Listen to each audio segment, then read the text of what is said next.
Hola, buen día, buena tarde, buena noche, dependiendo del momento en el cual estén viendo esta grabación. Este material es un material adicional para la asignatura de Taller de Desarrollo Profesional Ética. Sin embargo, lo voy a dividir en dos partes para tener esta parte acerca de la Constitución en su parte dogmática con los artículos del primero al 29 de forma independiente para que cualquier persona que lo guste ver lo pueda consultar y posteriormente le subiré otro en el cual se vincula esta grabación con la actividad propuesta. Les doy la bienvenida, soy el maestro Pablo Adrián Rivera Juvenal y vamos a empezar.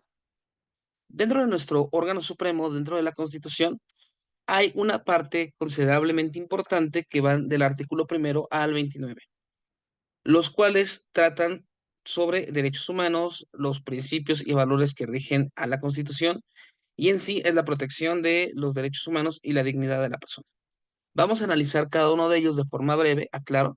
Esto solamente es una introducción al tema de la parte dogmática y los derechos dados por nuestra Constitución. Para hacerlo más a profundidad necesitaríamos más tiempo. Esto solamente es para que les pueda servir de apoyo para su actividad. Y en caso de que lo esté viendo un chico de primer semestre de Derecho o algún otro interesado, también le pueda servir. El primer artículo que vamos a revisar es el artículo primero, el cual dice muchísimas cosas. Es muy importante que lo vean, también por la reforma que obtuvo, pero lo podemos sintetizar en 4 puntos. Primero, va a ser un énfasis en el cumplimiento de los derechos humanos, haciendo especial análisis en la palabra reconoce. Es decir, que el Estado mexicano no otorga o no da los derechos, sino que solamente reconoce aquello que ya es propio por naturaleza humana. De esta manera, nos estamos inclinando más hacia un naturalismo que hacia un positivismo. No se preocupen por eso, lo único que decimos es que los derechos humanos son reconocidos por nuestra Constitución. Esto no solamente aplica para lo que está escrito dentro de nuestro órgano supremo, sino que también el artículo primero valida que cualquier tratado de derechos humanos en el cual México es parte pasa a ser elevado a un orden constitucional. Por tanto, también sería parte de nuestra Constitución los tratados internacionales en materia de derechos humanos. Razón por la cual les decía que el documento de la UNESCO que trata sobre psicología se elevaría a carácter constitucional. También señala y aclara que no está permitida la esclavitud en México de ninguna forma. Cualquier esclavo que llegue al territorio mexicano automáticamente pasa a ser libre y posee la protección del Estado para poder garantizar esta libertad. También queda prohibida la discriminación, sea por raza, religión, preferencia sexual, etcétera. Y eso también se ve reflejado en nuestra práctica dentro de la asignatura de ética, en la psicología, ya que tenemos que dar un trato digno y humano a cualquier persona sin discriminar.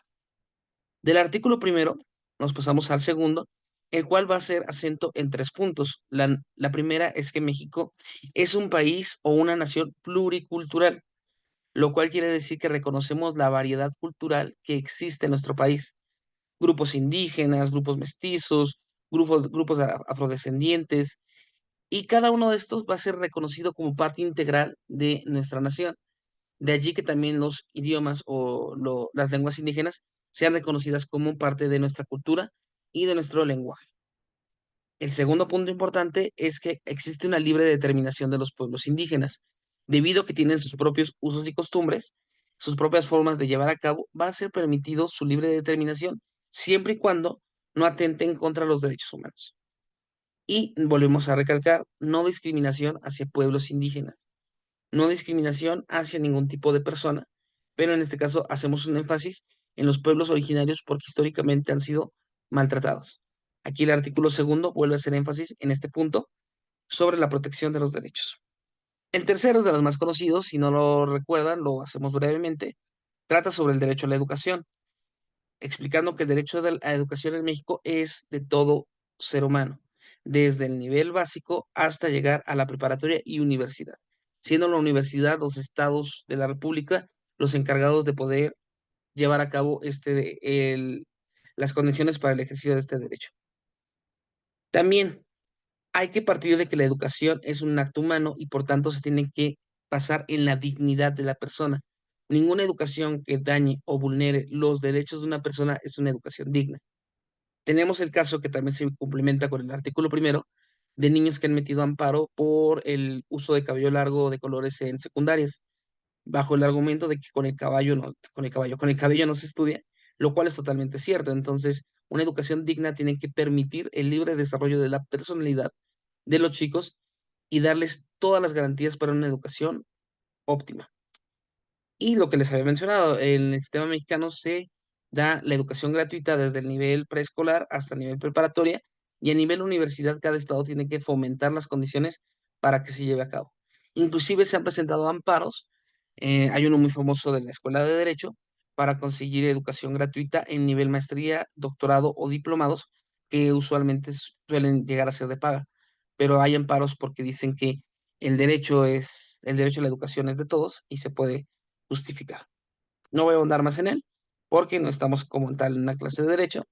El artículo cuarto es de los más grandes y de los más importantes que necesito que estudien todos, pero principalmente aquellos que se están dedicando al ramo de la psicología, ya que va a garantizar muchísimas cosas que se vinculan directamente con su profesión. La primera de ellas es igualdad entre hombres y mujeres. El artículo cuarto garantiza o busca la igualdad entre hombres y mujeres, permitiendo que se acceda a los mismos puestos de trabajo y también que tengan las mismas prestaciones laborales, etcétera. También tienen libertad en el número de hijos que quiere tener la pareja. No se le puede decir a una persona que porque es pobre o porque es rica o porque es morena o porque es blanca cuántos hijos va a tener. Cada persona es responsable del número de hijos que va a poseer. Es un tema muy importante porque es un derecho humano. Inclusive podrían llegar algunas personas a decir que hay un debate. En algún otro momento lo podemos llegar a plantear. El acceso a la salud, aquí, ojito, psicólogo, se vincula totalmente con ustedes. El Estado tiene que garantizar el acceso a la salud a las personas, ya sea por medio del IMSS, ya sea por medio del ISSSTE, ya sea por medio del Seguro Popular o por cualquier otro medio, se tiene que garantizar el derecho a la salud. Inclusive una de las candidatas que estaba contendiendo por la presidencia, en México acaban de ser las elecciones, decía que había que dar vales para que los individuos escogieran en qué parte querían tomar sus servicios médicos. Era una propuesta y sí estaba justificada porque de alguna u otra forma estaba garantizando el acceso a la salud. No se llevó a cabo, entonces continuamos. El acceso a la seguridad social, el acceso a la vivienda, el acceso a la protección del trabajador, también va a estar el retiro digno, también va a estar asegurado por el artículo cuarto junto con el derecho al deporte. Aquí entraría un poquito la psicología deportiva, el derecho adaptado, el derecho de las personas con discapacidad de ejercer deporte, etcétera.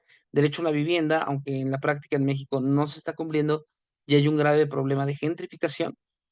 En sentido estricto, la Constitución defiende el derecho a la vivienda y el acceso a la misma, ya sea por el FOBISTE, el Infonavit, INVI o cualquier otro organismo, busca que cada persona tenga acceso a una vivienda digna. Que es digno es un tema muy, muy relevante porque no solamente es tener un lugar en el cual dormir, pero lo trabajamos en otro momento si ustedes gustan. También establece el artículo cuarto que toda ley y toda cuestión que tenga que ver con el menor tiene que buscar el bien superior del menor. En el caso de ustedes como psicólogos, y si llegan a ser llamados como peritos, tienen que buscar en todo momento el bien superior del menor, más allá de los padres o de cualquier cosa, lo que ustedes consideren que sea mejor para el menor de edad o el menor infractor, en caso de que se llegue a presentar la situación. Toda persona tiene acceso a la cultura, también tenemos apoyo para las personas discapacitadas. Aquí es importante porque ustedes pueden fungir como elementos para brindar evidencia de esta discapacidad o de esta neurodiversidad, como puede ser un caso de autismo, un retraso mental o algún otro elemento en el cual ustedes van a ser los que van a validar estos elementos. Y también hay apoyo con becas para estudiantes y otros grupos vulnerables como madres solteras, personas de la tercera edad. Bueno, ahí no es como tal una beca, pero es importante contemplar todo esto que abarca el artículo cuarto. De hecho, de todos los que vamos a ver, es uno de los cuales más se va a vincular con su labor. Paso con el artículo quinto, el cual se enfoca ahora más en la libertad que tenemos como profesionistas. Ustedes y yo nos podemos dedicar a la profesión que queramos, siempre y cuando tengamos las condiciones de llevarlo a cabo. Yo puedo ser chef, yo puedo ser mecánico, yo puedo ser filósofo, siempre y cuando tenga las capacidades para demostrarlo. En el caso de algunas profesiones que requieren cédula profesional, el Estado va a determinar cuáles y cómo se validan por medio de la SEP, la UNAM o alguna otra entidad. Caso del psicólogo. Si ustedes no poseen una cédula como psicólogos, no la pueden ejercer. ¿Cuál sí la podrían ejercer sin necesidad de una cédula? Por ejemplo, la profesión de chef o cocinero podría ser, podría ser utilizada o ejercida sin necesidad de un papel. Y ya tendríamos que levantar contrato de, un contrato laboral de prueba. Sí, de prueba para asegurarnos de que el empleado lleva a cabo las funciones, pero eso ya es derecho laboral, no vamos a entrar en materia ahorita. También no se puede ejercer, no se puede a nadie obligar a ejercer ninguna profesión. Si ustedes se dedican a la psicología, a la medicina, y de repente quieren volverse músicos o científicos o taqueros, lo pueden hacer siempre y cuando tengan las credenciales y nadie los puede obligar a trabajar en algo que no les guste. ¿Ok? Y están prohibidos los contratos de esclavitud. Obviamente, si está prohibida la esclavitud, contratos de esclavitud o que te obliguen a presentar un trabajo sin remuneración económica están prohibidos y están penados. Por otra parte, el artículo número 6, recuerden que cada uno va defendiendo como una parte de los derechos humanos, va garantizando ciertas cosas, y aquí está como la síntesis para que lo puedan ir revisando. El artículo 6 se refiere a que tenemos libre de manifestación de ideas. Yo me puedo expresar de las cosas que yo guste, siempre y cuando no alteren el orden público. También tengo libre acceso a la información para poder hacer uso de ella, internet, y teléfono, cualquier elemento. Piensen que hay países en los cuales tienen prohibidos el internet. Entonces nosotros como mexicanos sí tenemos acceso a ello y tenemos acceso a la tecnología de la información que lo permite. Nadie les va a impedir comprar un celular o una computadora para que ustedes se puedan comunicar. Y en caso de que no tengan internet o computadora por cuestiones económicas, hay diferentes lugares en los cuales pueden tener acceso, como las utopías en la alcaldía de Iztapalapa, y que es muy probable que se vayan a extender a toda la Ciudad de México, o también los faros, se llaman faros culturales, creo que ya les cambiaron el nombre, ahorita se me fue el nombre, pero hay lugares en la ciudad y en todos los estados que tienen que tener acceso a la tecnología. En caso de que no se cumpla, habría una vulneración de los derechos y tendríamos que hacer algo al respecto. El artículo 7 está muy vinculado con el 6 y aquí lo que nos dice es que tenemos la libertad de difundir ideas por cualquier medio. No se me puede censurar, es la otra parte, sin razón alguna y sin justificación alguna de causa mayor, como puede ser la seguridad nacional en un gran grado o algún tipo de discurso de odio masivo. No se me puede negar la libertad de difundir ideas que poseo como persona. Muy importante porque hay otros países en los cuales sí tienen mucha censura en este caso, y en México durante bastante tiempo existía una censura como encubierta, actualmente no. Actualmente sí tenemos esta libertad.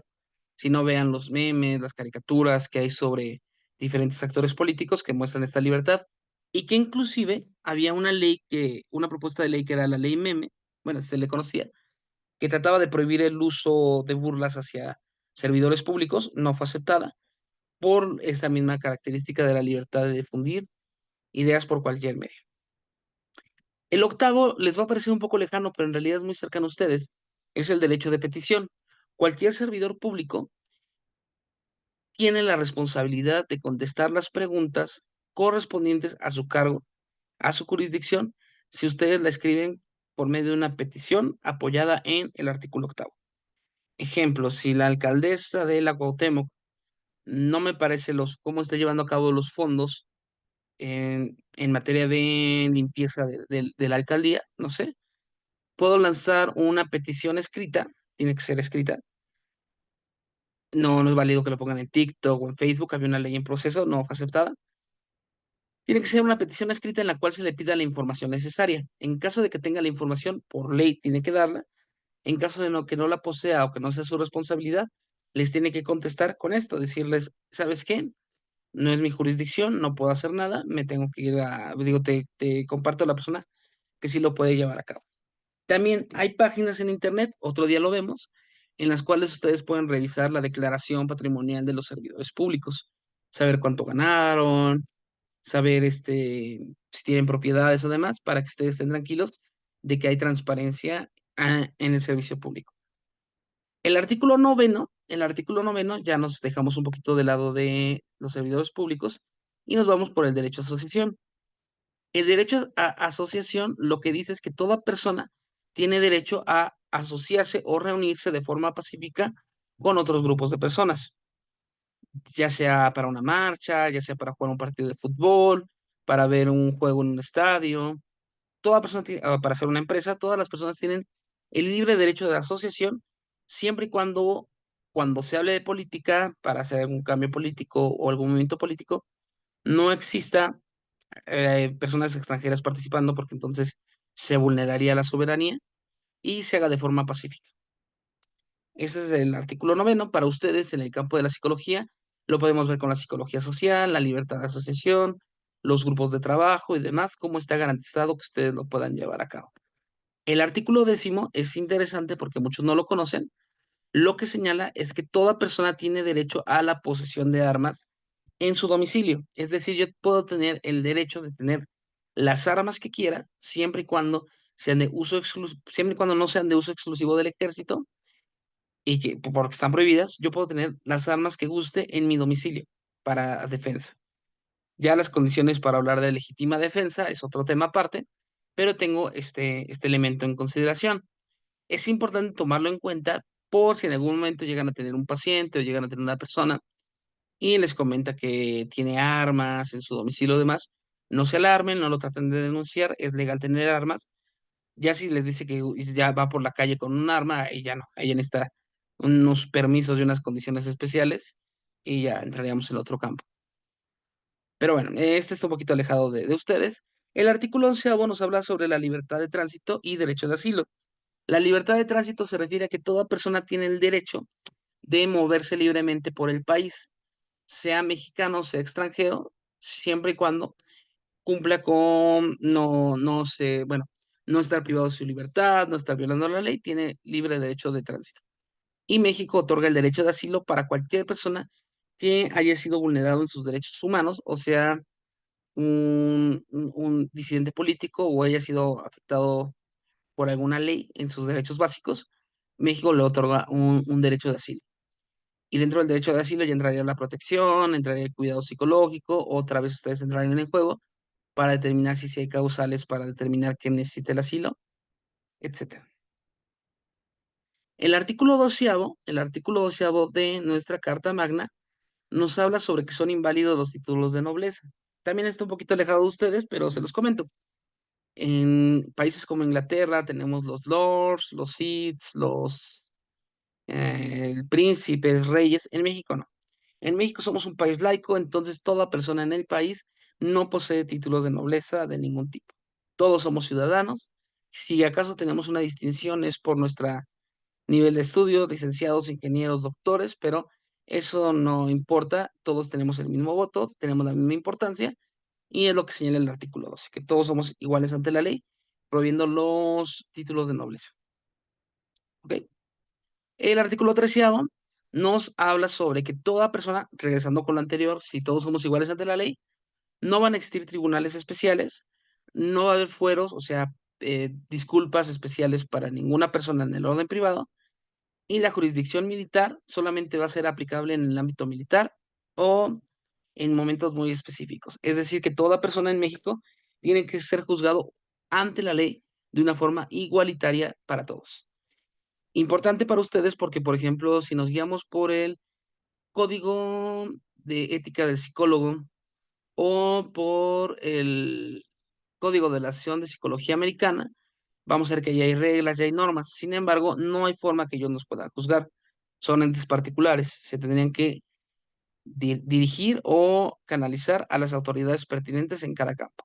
Por eso les decía cuando estábamos en sesión que estos tipos de códigos fungen más como una guía, como un aspecto desde el Boni Mores que como un aspecto judicial.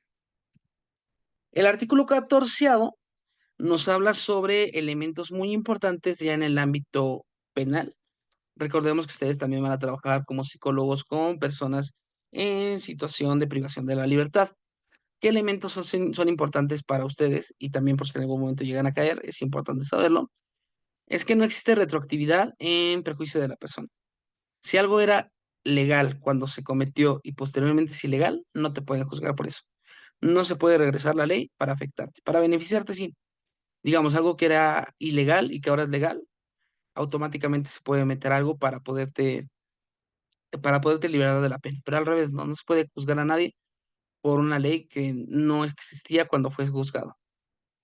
También, ninguna persona puede ser privada de su libertad, de sus propiedades y de ninguna cosa, a menos que se lleve a cabo un juicio ante las autoridades pertinentes.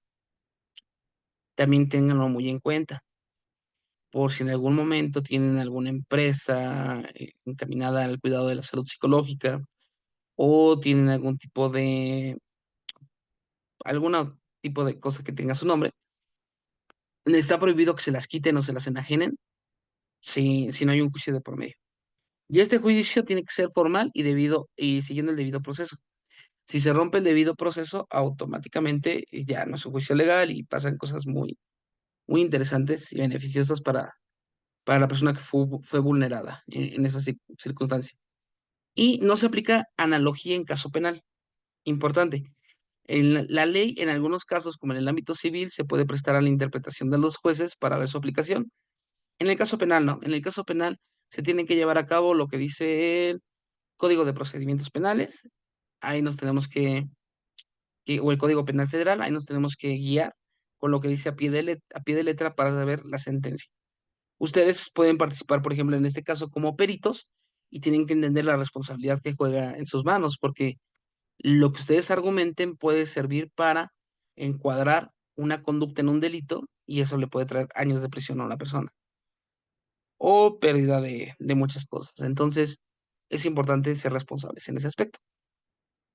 El artículo 15 nos dice que no existe la extradición por personas que son juzgadas por esclavitud.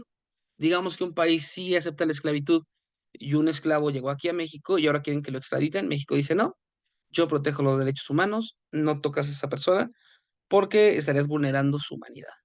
E igual, si una persona en otro país tuvo que escapar porque se le acusaba de haber abortado o de haber sido infiel y se le quiere lapidar, México dice no te la voy a extraditar porque estás en contra de sus derechos humanos. Muy bien. El artículo 16, incluyendo un poquito con todo esto, que ya va más en el orden legal, pero que a ustedes les puede servir tanto en su práctica profesional como en su práctica personal, tenemos que ninguna persona puede ser molestada en su persona, familia, papeles, posesiones, a menos que haya un escrito o papel que esté de por medio. ¿Ok? Si en algún momento alguien llega a su consultorio y les dice, ¿sabes qué? Te voy a hacer una inspección de salubridad porque estás incumpliendo con las normas, ustedes le pueden decir, ok, dame dame el escrito o el mandato que te permite hacerlo. Si no lo posee, no lo pueden, no lo dejen pasar porque es ilegal lo que está haciendo. También tienen protección de sus datos personales. Ustedes, ser personas privadas, tienen la protección de sus propios datos y los tienen que cuidar. También los de sus pacientes. Este se aplica mucho para ustedes y por eso tenemos que dar el aviso de privacidad, el uso de datos personales para salvaguardar el derecho a la protección de datos personales. Y solamente las autoridades competentes pueden estipular órdenes de aprehensión. Nuevamente, la APA o la organización o la Asociación de Psicología Mexicana no te puede lanzar una orden de aprehensión, solamente puede dirigirse a las autoridades para poderlo llevar a cabo. El artículo 17, sí que es un poco largo, les agradezco mucho el tiempo. El artículo 17 nos habla sobre que ninguna persona se puede hacer justicia por su propia mano. Aquí puede aplicar un poco lo de legítima defensa, tiene que ser proporcional, tiene que ser en un caso muy particular. El agente tuvo que haber agredido primero, es muy grande, pero en sentido estricto nadie puede atacar a otra persona para hacerse defensa por propia mano. Sí, tienen que recurrir a las autoridades pertinentes.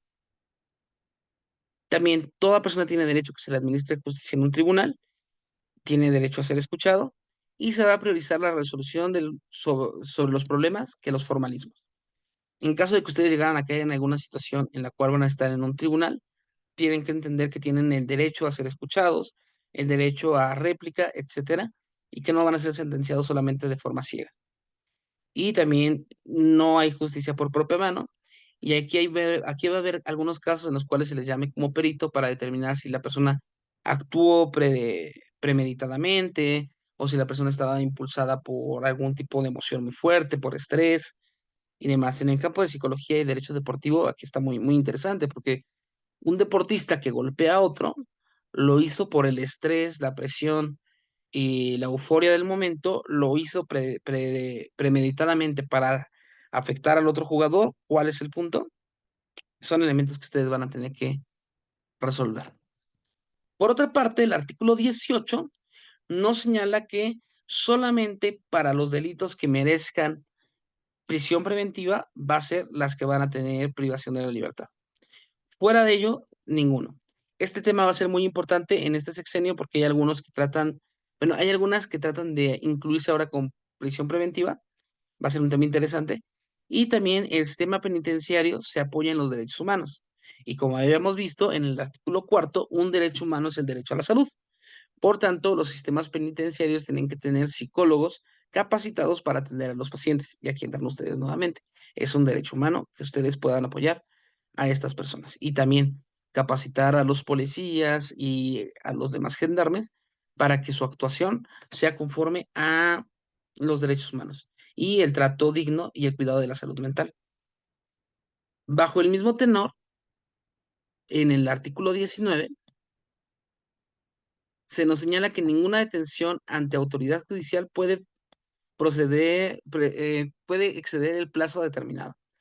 Hay ciertos plazos que son estipulados para la prisión preventiva que no pueden exceder las 62 horas si no hay ya una orden o demás, se tienen que librar. Importante para ustedes en caso de que estén en algún supuesto así, no lo podemos vincular mucho con psicología, pero importante que lo tengan por allá. El artículo 20, ya no nos faltan 9, el artículo 20 señala sobre el proceso penal, va a ser acusatorio y oral, es decir, que va a tener una parte escrita y otra parte en la cual va a haber defensa oral, lo cual incrementa la efectividad del juicio, lo acelera y también se libra un poco de caer en formalismos de solamente revisar papeles y ya llegamos a un juicio más humano y más equitativo, se podría decir. Ok, se tienen que guiar por los principios de publicidad, contradicción, concentración, continuidad e inmediación. Cosas de derecho, no se preocupen en el campo de psicología, pero también tenemos que estipular que las víctimas tienen derechos, ¿ok? Y estos derechos tienen que ser respetados. Entre uno de ellos tenemos el derecho de la víctima a la salud mental y también se le puede exigir al Estado que tenga un sistema de apoyo para poder apoyar a las personas que hayan sufrido algún trauma con apoyo psicológico pagado por el Estado. Y bueno, ya lo tenemos por acá en el artículo 20. El artículo 21 nos estipula que toda investigación que corresponda al Ministerio Público y a los policías deben de actuar bajo el ejercicio de la función. Es decir, que toda investigación tiene que partir de las autoridades pertinentes y también que la imposición de las penas, su modificación y duración son propias y exclusivas del Poder Judicial. Ustedes como psicólogos no pueden tener cabida aquí, solamente el Poder Judicial. ¿Ok? En el artículo 22 vamos a irnos ahora por la parte de la prohibición de penas. Esto es importante para ustedes como psicólogos. Prohibición de penas de muerte, mutilación, infamia, marcas, azotes, palos, tormentos de cualquier otra especie, la multa excesiva, confiscación de bienes y cualquier otra penas inusitadas y trascendentales. Aquí vamos a proteger a la integridad de la persona. Porque recordemos, no solamente la mutilación es una afectación física, sino un trauma psicológico, una afectación a su futura vida personal, a su desarrollo social, integral, etcétera. Está totalmente prohibida en México. La tortura está prohibida. ¿Se lleva a cabo? Sí. Y es uno de los problemas que tenemos que resolver. Ustedes como psicólogos van a intervenir aquí también, principalmente para poder apoyar a las personas que han sido víctimas de este tipo de tratos. El artículo 23 señala que ningún juicio de naturaleza criminal deberá tener más de 3 instancias. Nadie puede ser juzgado 2 veces por el mismo delito, ya sea que en el juicio se le absuelva o se le condene. ¿Qué quiere decir esto? Que ninguna persona puede ser sentenciada 2 veces por el mismo delito. Para ustedes, si en algún momento llegan a ser juzgados por mala praxis o por alguna otra eventualidad, solamente van a poder ser juzgados por ese evento una vez. No se puede llevar a cabo 2 veces. Obviamente, si llevaron a cabo la mala praxis en dos momentos diferentes, sí se podría porque son dos casos independientes. El artículo 24 nos dice que el Congreso no puede dictar leyes que establezcan o prohíban religión alguna. En México todos tenemos la libertad de convicción ética, de conciencia y de religión, y podemos adoptar las medidas individuales o colectivas para expresarnos, siempre y cuando estén bajo el debido derecho, no afectemos a terceros, y en el ámbito privado lo podemos hacer sin problemas, en el ámbito público revisar las leyes correspondientes para el desarrollo, pero sin ningún problema. Aquí un tema interesante es la objeción de conciencia, porque debido a sus creencias religiosas, morales o demás, llega a haber ciertos puntos en los cuales pueden decir, no voy a atender tal caso por esto y lo voy a canalizar. Por ejemplo, antes en México se podía establecer una objeción de conciencia por parte de los médicos para decir, yo por creencias religiosas no considero que el aborto sea correcto, así que no lo voy a practicar. En la actualidad ya no se maneja así porque el derecho de toda mujer a abortar es proporcionalmente mayor al derecho de una persona a ejercer esto. Pero no es el caso que estemos profundizando tanto en ello, nada más recordemos que tenemos libertad religiosa, libertad ética y libertad de conciencia. Que el Congreso no prohíbe ningún tipo de religión, ustedes pueden ser psicólogos, ser católicos, ser musulmanes, ser lo que ustedes quieran, siempre y cuando los actos religiosos de, de carácter público o privado solamente convengan ese punto. En el ámbito de la psicología, si empiezan a utilizar a la religión o demás, podrían caer en mala praxis o podrían caer en algún otro tipo de eventualidades que ya lo iremos revisando en los códigos de ética de la psicología. Pero en sentido estricto tienen libertad de creencia. Muy bien. El artículo 25 lo que señala es que el Estado mexicano tiene que encargarse de regular la integridad, la sustentabilidad, la soberanía, es decir, tiene que encargarse del país. ¿Y cómo lo va a hacer? Lo va a hacer a través de algo llamado el Plan Nacional de Desarrollo, el cual permite el libre desarrollo de la libertad, la dignidad, los individuos y demás. El Plan Nacional de Desarrollo, o PND, es importante para ustedes porque pueden saber cuáles son las rutas que va a tomar el Estado para su ejercicio durante los siguientes años. Vamos a ver, aquí tenemos el Plan Nacional de Desarrollo 2019-2024, el cual ya está por acabar. Y si ustedes entran, pueden saber cuál es el papel de su profesión al respecto. Voy a utilizar un truquito, le ponemos control F, le ponemos psicología, no me está apareciendo. Mm, ok, al parecer la palabra psicología no aparece en el Plan Nacional de Desarrollo. Vamos a cambiar la palabra y le ponemos salud mental. No, vamos a dejarlo con salud. Miren, aquí dice en el Plan Nacional de Desarrollo 2019-2024 que nos tenemos que preocupar por la salud para toda la población, incluida la salud psicológica, que el Instituto Nacional de Salud para el Bienestar se va a encargar de ello, y el deporte es salud, y aquí apoya el deporte. Después ya nos vamos un poquito más en específico, garantizar el empleo, educación y salud, reformular el combate a las drogas, aquí también entra la psicología, recuperación y dignificación de las cárceles, otra vez la psicología entra por acá, y construir un país con bienestar, la salud otra vez entra en juego. Y aquí lo podrían ir revisando para que sepan cuál es el papel que tiene el Estado desde 2019 a 2024 que a ustedes les concierna. Como pueden ver aquí, no está la palabra psicología, entonces directamente no va a tener un gran impacto la psicología en este plan. Esperemos que en el plan siguiente, en el 25, sí tenga mayor impacto. También, esto no lo dice este artículo, pero es un hecho que el Plan Nacional de Desarrollo tiene que estar alineado con la Agenda 2030. La Agenda 2030 son como misiones o elementos que se tienen que cumplir antes de 2030 por todos los países. Fin a la pobreza, hambre cero, salud y bienestar, aquí entra la psicología, y igualdad de género, también entra la psicología, energías limpias, industria, reducción de las desigualdades, psicología, acción por el clima, vida de ecosistemas terrestres, paz y justicia e instituciones sólidas, alianzas para lograr los objetivos y ya. Entonces, si está contemplado en algunos puntos, vámonos al punto 3. No nos deja ir al punto 3. Vamos a ver si están desglosados. No, no están desglosados, pero ustedes lo pueden ir revisando después. Aquí está bien. Vamos a ponerle aquí control F. Psicología tampoco aparece. Aquí está bien. Sanitarios esenciales. No. Estas metas, ten todo el acceso. Datos de clave, metas por objetivos. A ver. Bueno, aquí hay algunos elementos para que puedan ver si se vincula la psicología o no con este punto. No voy a ahondar en él, pero el artículo 25 establece que el Plan Nacional de Desarrollo tiene que estipular la línea que va a seguir el país durante un sexenio y cuáles son los principios para llevar a cabo un país más sustentable, más sostenible, encaminado a la paz, al desarrollo del ser humano, respeto a los derechos humanos, etcétera. El artículo 26, ya estamos a 3 artículos, señala que el Estado se organizará en un sistema de planeación democrática. Es decir, el artículo 26 dice que el Estado tiene que organizar las instancias y las características para que se lleve a cabo una sociedad democrática en el ámbito social, cultural y económico, y que el Estado contará con un sistema nacional de información, el INEGI, para llevar estadísticas geográficas cuyos datos serán considerados oficiales.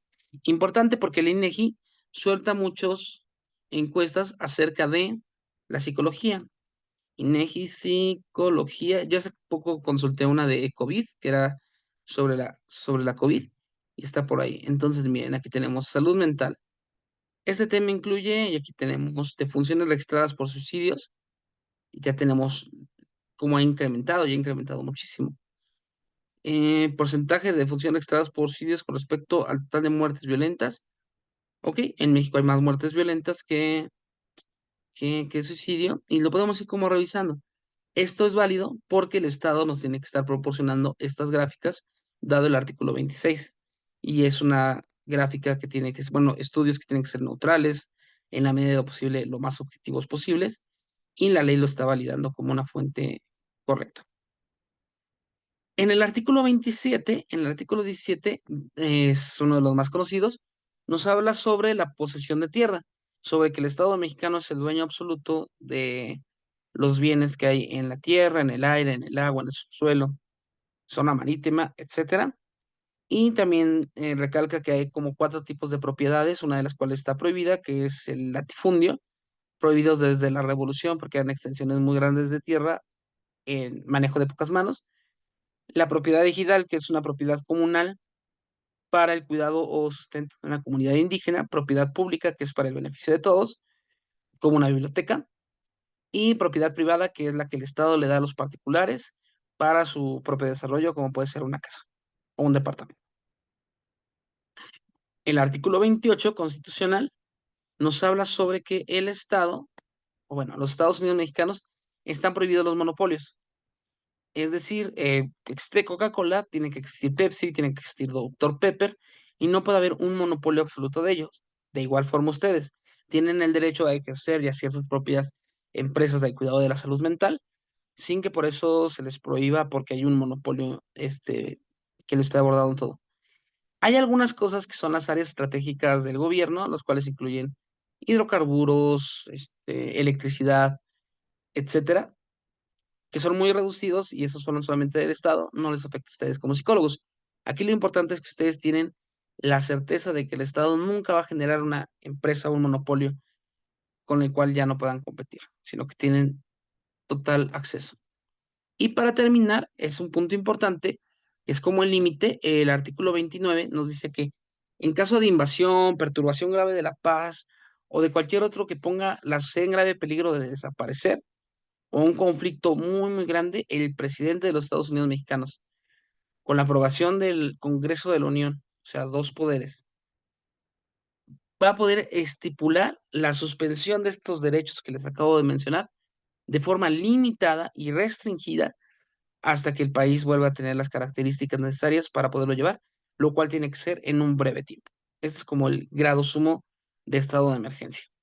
Fuera de esto, tenemos todas estas libertades, en las cuales vemos cómo el Estado mexicano tiene un gran impacto y tiene un gran compromiso por cumplir los derechos humanos, y cómo hay muchos puntos en los cuales se vincula con los diferentes códigos de ética que estuvimos revisando.